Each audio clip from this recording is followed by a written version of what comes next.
জায়গায় এই কথাটা বলিও, Birchandra library one of the oldest library in India. Manikya ডাইনেস্টিকে অনেকে অনেক কথা বলেন যে কিছুই করেনি, আগে সরকার প্রায়ই বলতো। আমি এক সময় অবাক হয়েছে মানিক্য ডাইনেস্টি কি না করেছে, রাস্তাঘাট, স্কুল, কলেজ, মানে বিদ্যাপীঠ থেকে এভরিওয়্যার তাদের আমরা দেখতে পাই, তাদের নিদর্শন আমরা দেখতে পাই। সেই জায়গায় দাঁড়িয়ে বীরচন্দ্র যে পাবলিক লাইব্রেরি ছিল, প্রতি রোববারে নতুন নতুন যারা রাইটার নতুন নতুন বই বেরোতো, আমরা 4:30 5টার সময় এখানে বীরচন্দ্র লাইব্রেরি ওখানে গিয়ে লাইন ধরে, দরজা তো খুলতো না, দাঁড়িয়ে থাকতাম, ইট দিয়ে রাখতাম ওখানে লাইন দিয়ে।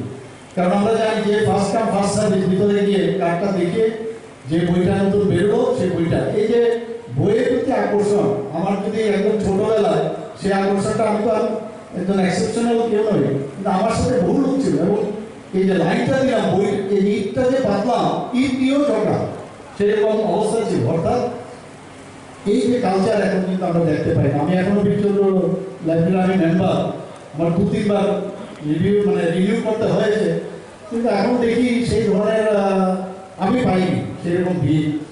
তো এটা কি বলবো, এখন তো প্রযুক্তির কারণে এত ডেভেলপ হয়ে গেছে যে বই এখন মানে আমাদের কম্পিউটার স্ক্রিনে চলে আসে। এটার অ্যাডভান্টেজ ডিসঅ্যাডভান্টেজ সবই আছে, আমাদের মোবাইলের ভিতরে চলে আসে। আমার মনে আছে সেখানে গিয়ে ছদ্ম নামেও যারা লেখক তাদের নামও আমাদের মুখস্থ হয়ে যেত। চড়া সুন্দর কথা আমার এখনো মনে আছে। তো এইগুলো আমাদের মুখস্থ ছিল তখন। এবং এর মধ্যে যখন বই দেখতাম যে ছদ্ম নামের বইটা কি, এবং ওই বইয়ের পড়ার পরে এরকম একটা ভিতরে ফিল হতো যে ওনার বইটা যদি নতুন কিছু বেরিয়েছে কিনা, তার উপর ভিত্তি করে আমরা ওই স্লিপটা দিতাম যে এই বইটা আছে কিনা।